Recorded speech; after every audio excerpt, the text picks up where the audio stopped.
apresiasi dulu buat Pak Iwan Setiawan.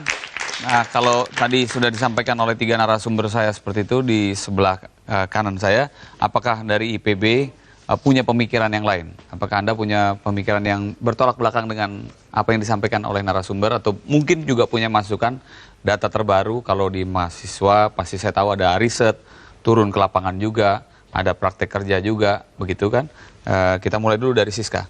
Pandangan Anda 2 menit, silahkan. Oke, kalau menurut saya dari segi pangan itu, apalagi kita sebagai dalam konteks dikaitkan ya, kenapa kita terus-menerus jadi importir produk pertanian, tapi tadi sudah diluruskan juga oleh Pak Mahmudin. Apakah Anda juga setuju bahwa kita terus-menerus jadi importir produk pertanian? Kalau menurut saya, kami sebagai mahasiswa sangat menolak gitu, apalagi sangat menolak. Iya, ketika kita melihat ranah di lapangan gitu dan kenyataan di lapangan, ternyata masih banyak kenyataan yang memang menolak adanya impor, segala macam impor, baik itu terkait dengan pertanian tentunya. Jadi Anda menolak konsep kalau pemerintah itu harus mengimpor, walaupun dengan konteks 90% itu untuk mewujudkan yang jadi 100 tetap perlu 10% gitu. Anda menolak ya? Iya, tidak sepenuhnya, sebenarnya tidak sepenuhnya menolak. Hanya saja perlu kita kaji terlebih dahulu memang produk mana yang memang diimpor dengan saat yang tepat gitu. Ketika kita melihat bahwa banyak kasus-kasus di Indonesia yang terjadi adalah pada saat kita mengimpor tidak tepat waktu dan atau memang persyaratan yang telah tadi Bapak sampaikan memang tidak sesuai gitu. Ketika kita melihat kentang, garam dan sebagainya. Kentang yang baru aja kemarin. Iya, oke, kentang. Ketika kita melihat kentang bahwa sebenarnya banyak di daerah Dieng, di dataran tinggi Dieng memang pada situ sedang terjadi banyak panen kentang dan kemudian kita tetap mengimpor dengan jumlah yang sama dan tidak sesuai dengan kebutuhan kita pada saat itu, maka banyak petani-petani kentang yang merasa marah dan tidak setuju dengan hal tersebut. Nah, saya pikir persoalan impor ini hanya persoalan yang berada di kalangan kebijakan saja gitu, bukan di kalangan para petani gitu. Justru petani tidak membutuhkan adanya impor gitu. Soalnya mereka merasa bahwa mereka masih bisa memenuhi dengan adanya hasil-hasil yang sudah mereka produksi gitu.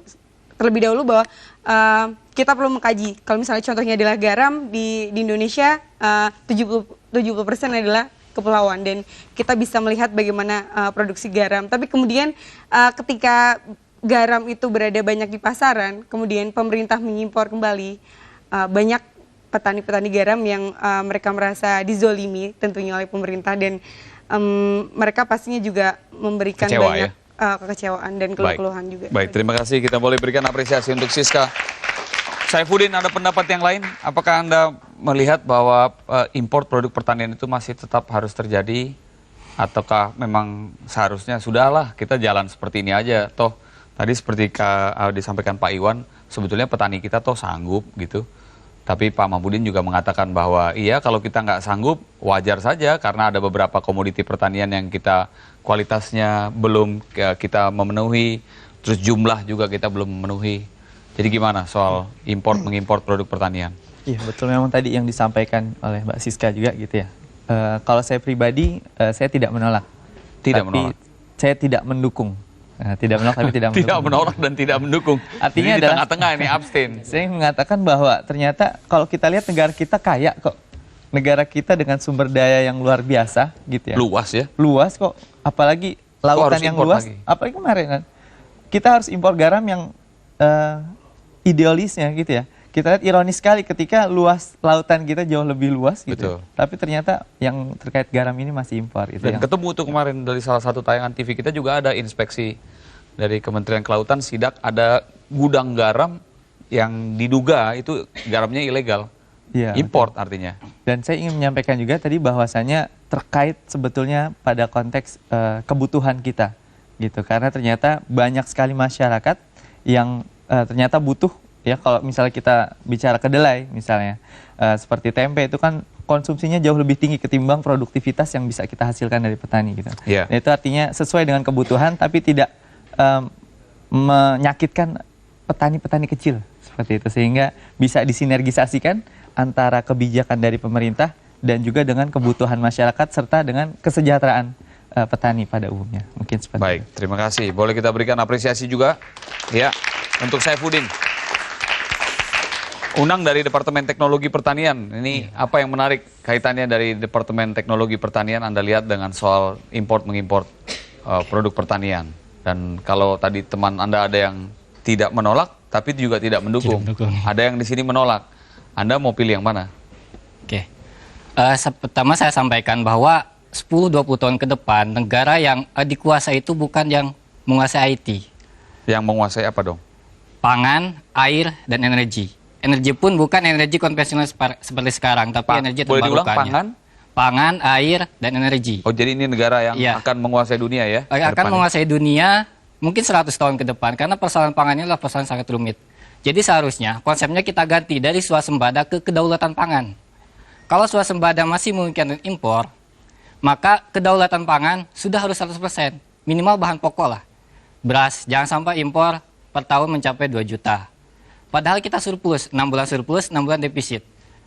Nah di sini manajemen beras itu harus berfungsi. Bulog ya. Bulog tidak mampu menyerap.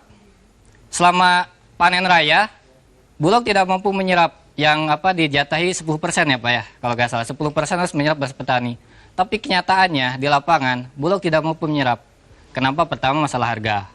Yang kedua masalah manajemen di Bulog sendiri masih kurang bagus. Ya akhirnya ketika surplus, beras murah, terus kita defisit impor. Nah itu masalahnya. Terus kaitannya dengan teknologi. Ini teknologi pasca panen, Mas. Jadi saat panen raya seperti sekarang panen mangga gitu, itu mangga dijual murah. Tapi pada saat gak musim, itu mahal. Nah ini ada teknologi pasca panen, misalkan teknologi pendinginan untuk penyimpanan, seperti buah-buah dari luar negeri. Itu mereka 3 tahun 4 tahun bisa bertahan, karena ada teknologi. Tapi dalam masalah kesegaran, masalah vitamin, kandungan zat air itu kalah dengan buah-buah lokal. Itu harus diperhatikan. Mungkin dari Kementerian Pertanian bisa memfasilitasi petani untuk hal teknologi pasca panennya, Mbak. Teknologi? Teknologi pasca panen. Pasca panen, Ya. baik. Jadi bisa ada sistem di gudang lah, biar awet selama beberapa bulan. Nanti ketika stoknya berkurang, kita keluarkan ke pasar. Ini jangan sampai cabai murah pas banyak. Kemudian pas kosong, mahal, tinggi sampai mencapai 100.000. Jadi dengan konteks itu Anda ingin mengatakan kalau itu semua dimiliki oleh Kementerian Pertanian, maka pengertian kita untuk import itu bisa kita tinggalkan begitu. Iya, itu harus di manajemen, Mas. Jadi manajemen. Baik, kita berikan semangat dulu buat Unang. Pasca panennya. Iya, kita tahan dulu pendapat-pendapat Anda dan saya nanti akan minta, karena setelah dilemparkan statement, wajar kalau ini untuk dijawab. Jangan pergi kemana-mana, kita akan kembali lagi masih dalam Bincang Malam TVRI. Mata Mahasiswa.